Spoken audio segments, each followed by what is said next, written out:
Asian Pakistani है वो 12-13 साल की बच्चियों को सेक्स करने के लिए ग्रूम करते हैं। ग्रूमिंग गैप है, उन्होंने कंट्री का नाम लिया आपके कि वो पाकिस्तान की यूके बनेगा इंडिया का बड़ा ट्रेड पार्टनर या ईयू बनेगा। स्ट्रॉन्ग करो उनको, तो कि वो इकोनॉमी स्ट्रॉन्ग करके इंडिया के जो है लद्दाख के ऊपर चढ़ बैठे और कहें कि लद्दाख का हिस्सा हमारा। हम क्यों खरीदे तुमसे भाई तुम्हारे पाकिस्तान के इस टाइम इकोनॉमी क्राइसिस इतने चल रहे हैं, आए दिन पाकिस्तान IMF कोई ना कोई शर्त लगता जा रहा है, पाकिस्तान को कोई ना कोई शर्त लाजमी रखता है। जब आप भारत का हिस्सा थे तो हम आप चोरने सोने की चिड़िया कहलाए जाते थे, तो हम कहाँ ऐसे से ही है। गरीब?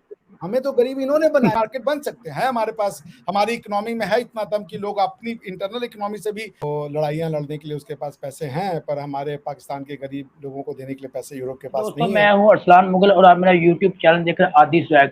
जैसे कि आपको पता है कि चंद दिन पहले जो पाकिस्तान के प्राइम मिनिस्टर शहबाज शरीफ जो कि विजिट करते हैं फ्रांस में, जहाँ पे वो फीमेल सिक्योरिटी से उन्होंने अम्ब्रेला जो कि काफ़ी ज़्यादा वीडियो सोशल मीडिया पे ट्रोलर हुई, जो कि काफ़ी लोगों ने तनकीद भी की इस बात पे। अब हमारे जो इंडिया के प्राइम मिनिस्टर मोदी साहब जो कि विजिट करने जा रहे हैं फ्रांस पे और एज जो चीफ गेस्ट जा रहे हैं उनके नेशनल डे पे, हम हमेशा ज्वाइन किया, हमें डॉक्टर अभिषेक मिश्रा साहब ने जो हमें ज्वाइन किया है। उनसे पूछेंगे कि क्या कहेंगे आप इस हवाले से, पाकिस्तान के जो प्राइम मिनिस्टर शहबाज शरीफ, पाकिस्तान के प्राइम मिनिस्टर शहबाज शरीफ का विजिट और इंडिया के प्राइम मिनिस्टर मोदी साहब का विजिट पे क्या कहना चाहेंगे?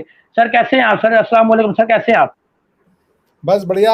आपके सभी दर्शकों को नमस्ते, आदाब, सलाम, नमस्ते। सत श्री अकाल। आप कैसे अच्छा, हैं? अल्लाह का शुक्र।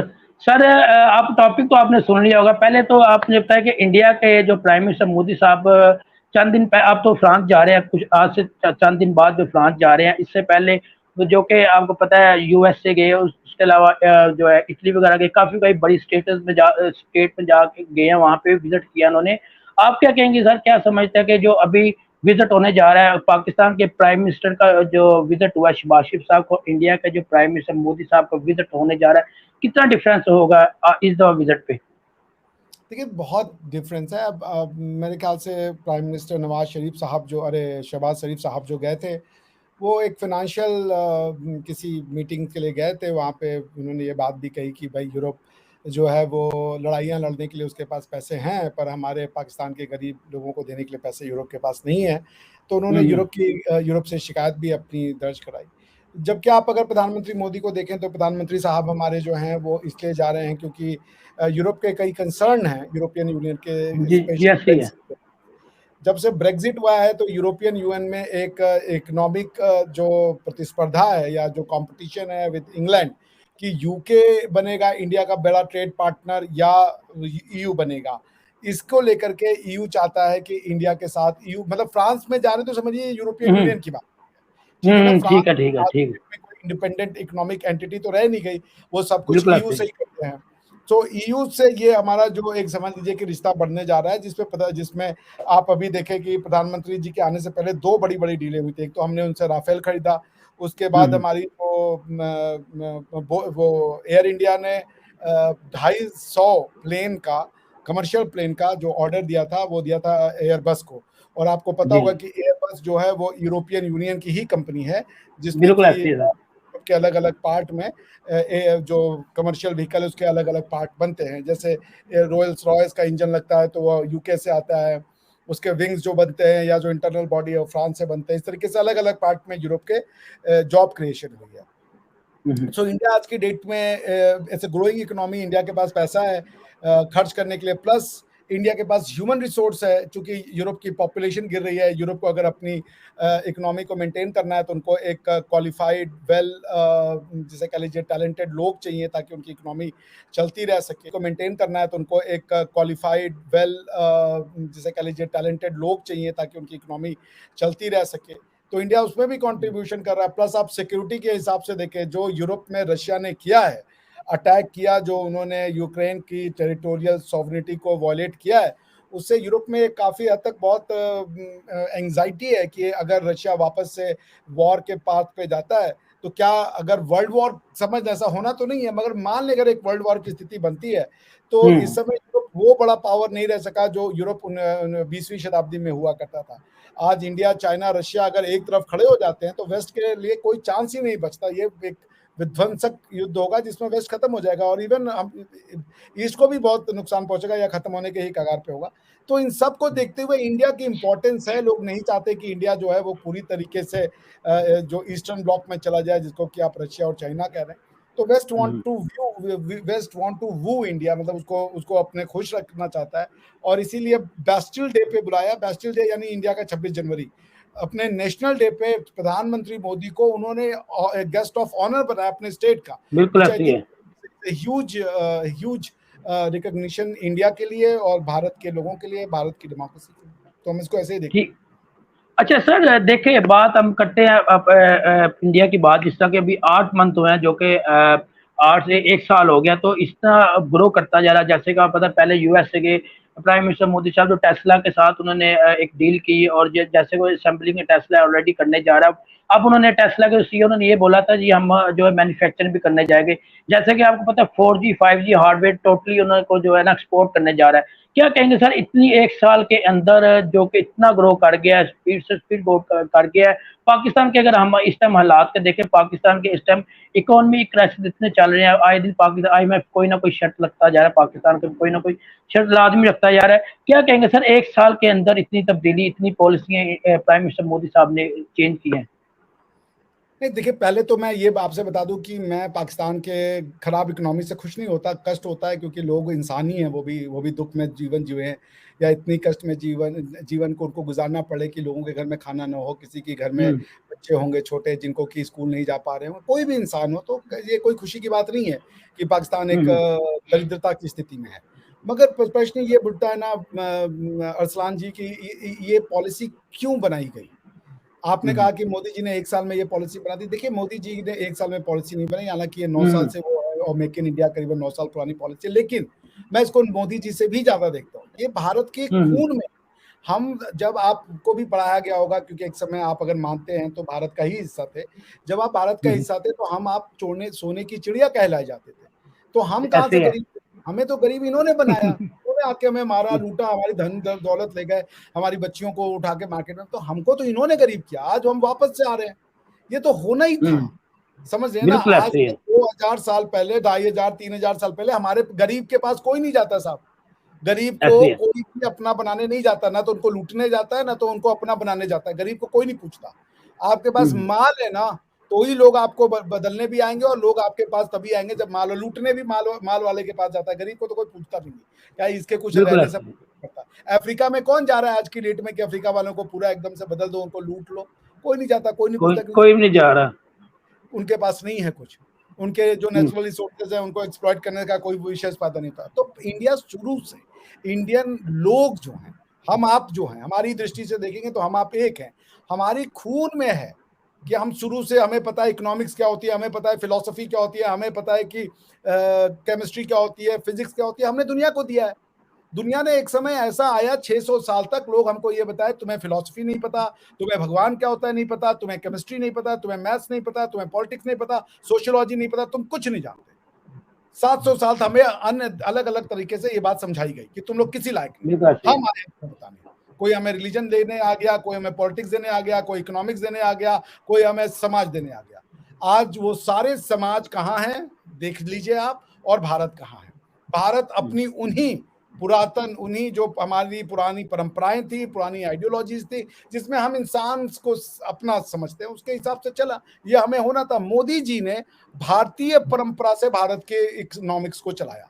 उन्होंने कहा जैसे अब एक समय तक भारत मंडी है, मंडी है। हम मंडी नहीं बनना चाहते दुनिया की, हम दुनिया को बेचना चाहते हैं।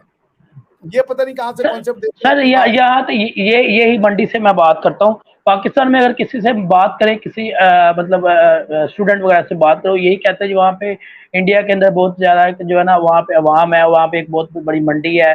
जिस तरह आपने बात की, मैंने आपसे बात से मैंने बात निकाली है, तो ये कहते हैं जी मंडी बहुत बड़ी है, जिसकी वजह से सारे इन्वेस्टर वहाँ पे आना चाहिए। इसलिए पाकिस्तान की आबादी भी कम है, जिसकी वजह से कोई इन्वेस्टर आना नहीं चाह रहा। अगर आप अगर विजिट की बात कर लें, जो है प्राइम मिनिस्टर मोदी साहब जहाँ विजिट कर रहे हैं, कोई कुछ ना कुछ रेवेन्यू आ ही रहा है। पाकिस्तान के अगर किसी बंदे, हम किसी से पाकिस्तान के यूथ से पूछ ले, वो आगे सर मंडी है जिसकी वजह से वो इतना सेट हो गया है, 1947 में ऐसे है वैसे है। इस पर थोड़ा बात करो, थोड़ी सी क्लियर कर दे कि जो आज की पाकिस्तानी यूथ है उन्हें भी इस बात क्लियर क्लियर होना चाहिए कि बात ये मंडी शंडी वाली बात को निकाल दें ज़हन से। हमारे पाकिस्तानी मीडिया के अंदर जो सुनाया जाता है कि जी वहाँ पे जी ऐसे वैसे हो रहा है जी, वो ऐसे कर रहे हैं वैसे। आज तो जो पाकिस्तान की मीडिया इस टाइम देख रही है कि इंडिया इतना ग्रो कर रहा है, आए दिन आपको पता है प्ले स्टोर भी वहाँ पे एप्पल स्टोर का एक स्टोर बन गया हुआ है। और ये ऐसे मतलब पाकिस्तान भी आज जो पाकिस्तानी मीडिया जो है ये चीज़ें हाईलाइट कर रही है कि इंडिया इतना ग्रो कर गया है। इस पे क्या कहेंगे सर आप? देखिए ऐसा है ना कि ये मंडी का जो आइडिया है, इंडिया मंडी क्यों बना? क्योंकि इंडिया ने पहले इकोनॉमिक्स इंटरनल होती है, इंटरनल से एक्सटर्नल होती है। पहले हमने अपनी इकोनॉमिक्स का सिम्त ठीक किया, डायरेक्शन ठीक किया, इकोनॉमिक रिफॉर्म्स किए, लैंड रिफॉर्म्स किए, इंडस्ट्रियलाइजेशन को प्रमोशन दिया, एंटरप्रेन्योरशिप को प्रमोशन किया, जो 1991 में पॉलिसी आई जिसने कि गवर्नमेंटल इंटरफेरेंस को बिजनेस में खत्म किया। उससे वजह पहले हम स्ट्रॉन्ग इनसाइड हुए। जब हमारी इकोनॉमी इनसाइड स्ट्रॉन्ग कर गई तो हम बने मंडी, ठीक है, क्योंकि जब हमारे यहाँ से पॉवर्टी खत्म हुई तो एक मिडिल क्लास तैयार हुआ। वो जो मिडिल क्लास था, उस मिडिल क्लास के पास परचेजिंग पैरिटी आई। तो ये तो सही है कि मंडी बने, लेकिन हम दुनिया का माल क्यों खरीदे? हमें दुनिया को बेचना भी है भाई। जैसे आप है पाकिस्तान में, जो लोग कहते हैं कि पाकिस्तान मंडी नहीं है, उनकी वो समझ नहीं रहे पाकिस्तान की इकोनॉमी को। पाकिस्तान सबसे खरीदता है, यही उसकी समस्या है। पाकिस्तान यही बेचता समझते हैं, क्योंकि आप इंपोर्ट हम करें, एग्जैक्टली इंपोर्ट हम करें सर। एग्जैक्टली तो आप भी मंडी हो ना। जब आप इंपोर्ट करें तो मंडी हो ना। आप किसी का चाहे तेल खरीद लो, चाहे किसी से बिस्कुट खरीद लो, खरीद रहे हो तो मंडी हो आप। मंडी जी तो आप जी भी बहुत बड़ी हो, दुनिया आपको भी बेच रही है। आपकी समस्या ये है कि आप मंडी बन के रह गए। भारत मंडी नहीं बनना चाहता। भारत ने आप आज की डेट में हमारा जो एक्सपोर्ट है वो देखिए, सॉफ्टवेयर में हमने पहले सॉफ्टवेयर को एक्सपोर्ट करने शुरू किया, उसके बाद हमने अपनी सर्विसेज एक्सपोर्ट करनी शुरू किया, हमने अपने ह्यूमन कैपिटल को एक्सपोर्ट करना शुरू किया।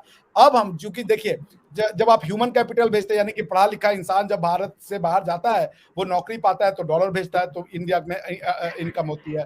चाहे आप बिजनेस से कमा ले, चाहे रेमिटेंस से कमाए। उसके बाद जब आप बाहर अपना सॉफ्टवेयर बेचते हैं तो लोग बाहर आपका सॉफ्टवेयर खरीदते हैं, तो इंडिया में इनकम होती है, उससे बाहर का सामान खरीदते हैं। तो दुनिया के लिए हम सामान बेचे, दुनिया हमारे लिए मंडी बन जाती है। उसके बाद जब आप अपनी सर्विसेज देते हैं तो भी आप दुनिया आपको पैसा देती है, आप खरीदते हो। अब हमारा क्या है कि अभी तक हमने इंडस्ट्रियल जो है वो सेलिंग नहीं की। हमारा कैपिटल गुड्स जिसको कहते हैं इकोनॉमिक्स के टर्म में, वो हम नहीं बेचते थे, लेकिन अब हमने वो भी शुरू किया है। अब हमने ये कहा है कि जो टेस्ला है, हमने टेस्ला कहा कि हम आपके यहाँ कार बेचना चाहते हैं। हम टेस्ला के लिए मार्केट बन सकते हैं, हमारे पास, हमारी इकोनॉमी में है इतना दम कि लोग अपनी इंटरनल इकोनॉमी से भी टेस्ला का मार्केट खरीद सकते हैं। बट हमारा कंडीशन है कि क्यों हम खरीदें तुम्हारा भाई? तुम बनाओ चाइना में इकोनॉमी, उनकी तुम स्ट्रॉन्ग करो, उनको दो कि वो इकोनॉमी स्ट्रॉन्ग करके इंडिया के जो है लद्दाख के ऊपर चढ़ बैठे और कहें कि लद्दाख का हिस्सा हमारा। हम क्यों खरीदे तुमसे भाई तुम्हारा सामान?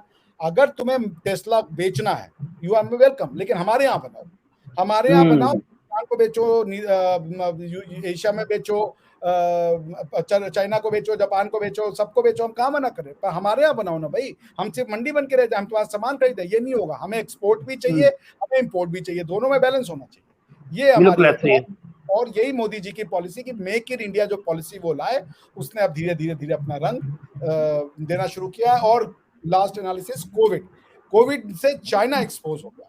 दुनिया को यह पता चल गया कि अगर एक निरंकुश, एक क्लोज सोसाइटी का अगर स्टेट है और वो सिर्फ अपनी अच्छाई बताता है, अपनी बुराई नहीं बताता है, और लोगों को फ्री स्पीच नहीं है, तो वो स्टेट के ऊपर आप रिलाई नहीं कर सकते। 2 साल चाइना की वजह से दुनिया लॉकडाउन में चली गई, लोग भूखे मरने की नौबत आ गई, लोगों के कल कारखाने ठप हो गए, लोगों को सप्लाई चेन डिसमेंटल हो गया और वो हो गया। तो लोगों ने ये डिसाइड किया इनफ, अब ये जो सप्लाई चेन है वर्ल्ड का, उसको रीडिस्ट्रीब्यूट किया जाएगा। इंडिया उसका पिवट बनेगा। इंडिया में सारी मोस्ट ऑफ दी तो मैन्युफैक्चरिंग यूनिटें लगाई जाएंगी, जैसे सेमीकंडक्टर हो गया, हेवी अर्थ मटेरियल्स हो गया, दूसरे चीजें होंगी, वो सब इंडिया में आएंगी। कुछ और जगह भी जाएंगी, म्यांमार में जाएंगी, वियतनाम में जाएंगी, फिलीपींस में जाएंगी, लेकिन इंडिया चंक में लाएंगे। यही है मेक इन इंडिया का फायदा। अच्छा चले ठीक है सर, आपकी बात ऑडियंस देख रहे हैं। अच्छा मुझे ये बताएं, आपसे बात ये करनी, जो मेरे काफी देर से मुझे कुछ मतलब यहाँ पे यूथ हमारी जो है उनसे आईटी के सेक्टर्स वगैरह जितने भी हैं, इंडिया के जो आईटी के सेक्टर्स वगैरह हैं, तो पाकिस्तान के अभी फ्री लॉन्चिंग जो पाकिस्तान में हो रही है, जो कि अभी आए दिन टैक्सेस लगते जा रहे हैं, और आईएमएफ के साथ भी जो ये मुआहदे कर रहे हैं, और आईएमएफ के साथ मैं वो इसकी बात करना चले बात ये भी आप थोड़ी क्लियर कर ले कि पाक इंडिया की जो आईटी इस टाइम काफ़ी स्ट्रॉन्ग है, जो कि पूरी दुनिया को पता है, जो कि हर जो भी कंट्रीज़ आती है वो इंडिया के अंदर ही जो है ना आके अपनी इन्वेस्टमेंट करती है। अभी जो बांग्लादेश को अभी जो हालात हम देख रहे हैं, बांग्लादेश भी इतना जो है स्ट्रॉन्ग हो चुका है। क्या ये बात सच्ची है कि इंडिया जो बांग्लादेश में अपनी इन्वेस्टमेंट लेके जा रही है, क्या ये बात सच्ची है? कि खान जो आगे मोदी साहब ने जो 1-2 एग्रीमेंट्स किए थे, जो बांग्लादेश की जो है वो लैलन के साथ काफ़ी एग्रीमेंट्स किए थे। क्या ये बात सच्ची है सर? देखिए G2G तो एक अलग चीज होगा ना कि गवर्नमेंट ऑफ बांग्लादेश और इंडियन गवर्नमेंट के साथ कोई इंडस्ट्री लगा रही हो तो बात अलग है। नॉर्मली देखिए जब बिजनेस होता है ना तो गवर्नमेंट दोनों देशों की मिलती है, वो ये कहती है कि भाई हमारे यहाँ के लोग आएंगे, आपके यहाँ फैक्ट्रियां लगाएंगे, बिजनेस करेंगे, आप इनके साथ डिस्क्रिमिनेशन ना करें, ठीक है ना। आप इनकी अब ये ना कहें कि भाई बांग्लादेशी आइटम को ज्यादा आप सब्सिडी दे दें, हमारे वाले फैक्ट्री के लिए आप राहें मुश्किल कर दें, उसके लिए रॉ मटेरियल की मुश्किलात हो जाए, उसको आदमी मिलना मुश्किल हो जाए या उसकी सिक्योरिटी पे आ जाए। अभी देखिए आपके यहाँ सियालकोट में क्या होता है, उससे कितना एक मैसेज जाता है कि भाई हम यहाँ पे आदमी अपना रिक्रूट करेंगे, अपॉइंट करेंगे तो सेफ नहीं होगा वो। तो वही वो बात करते हैं, लेकिन बिजनेस तो प्राइवेट इंडिविजुअल करता है, गवर्नमेंट का बिजनेस थोड़े करती है, गवर्नमेंट के बिजनेस नहीं होते।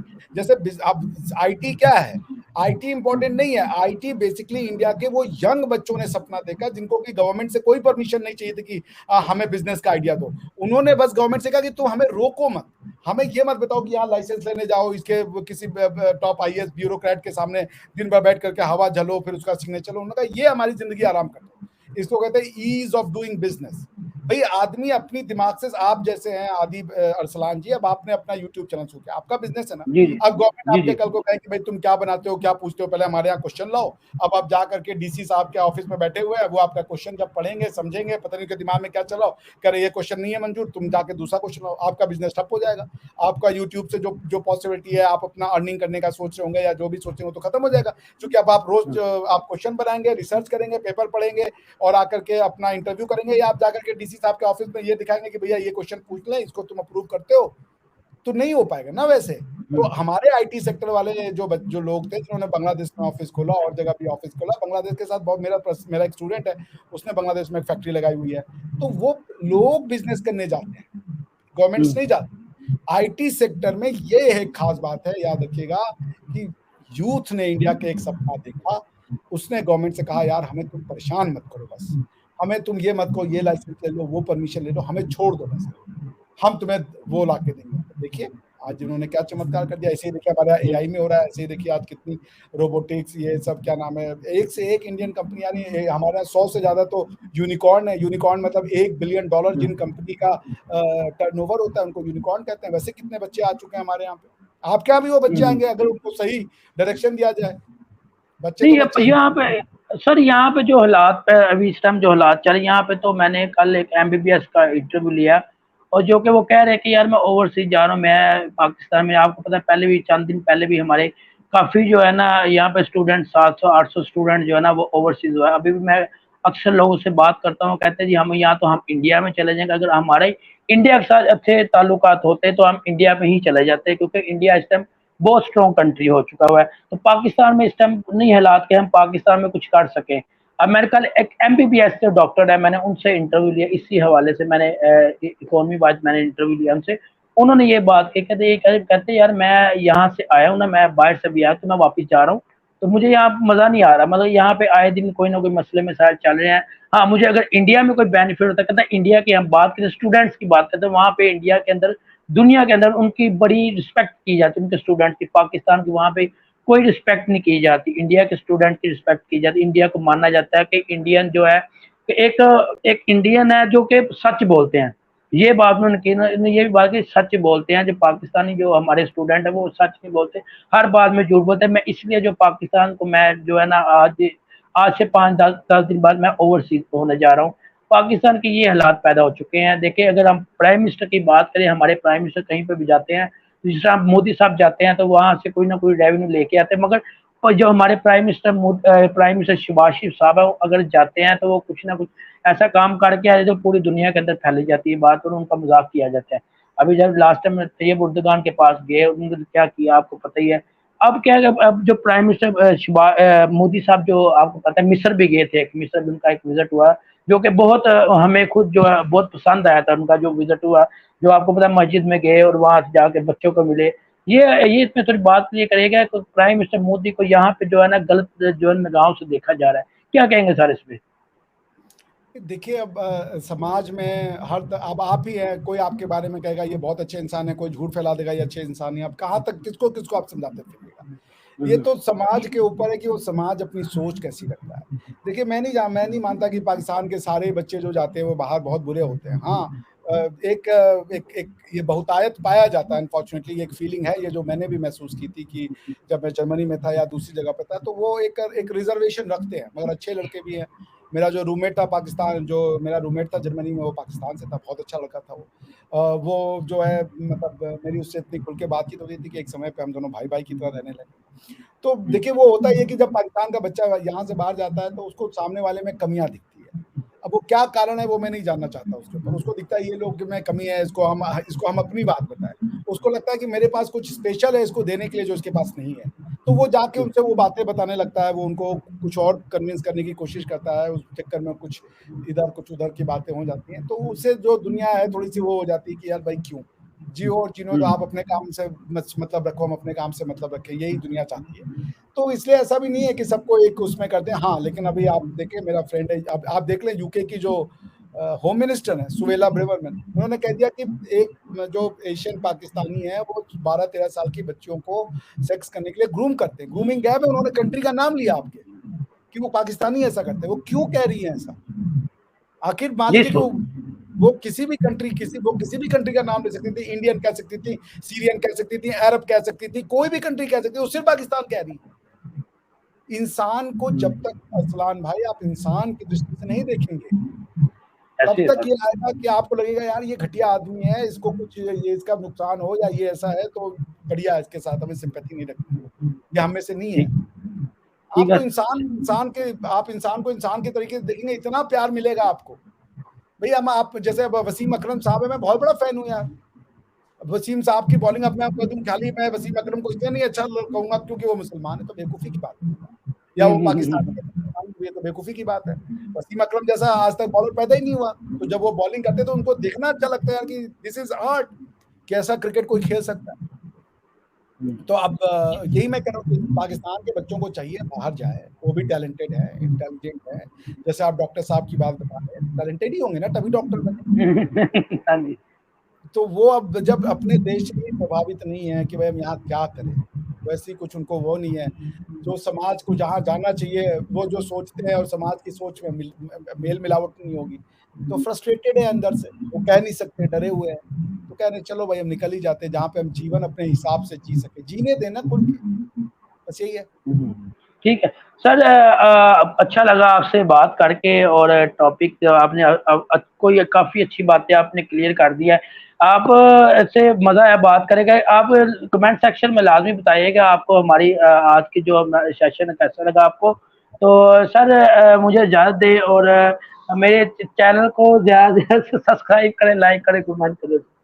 धन्यवाद अरसलान जी के चैनल को भी अच्छा, सब्सक्राइब ओके, कीजिए। Okay, thank you so much. अल्लाह हाफ़िज़ ओके। आपको।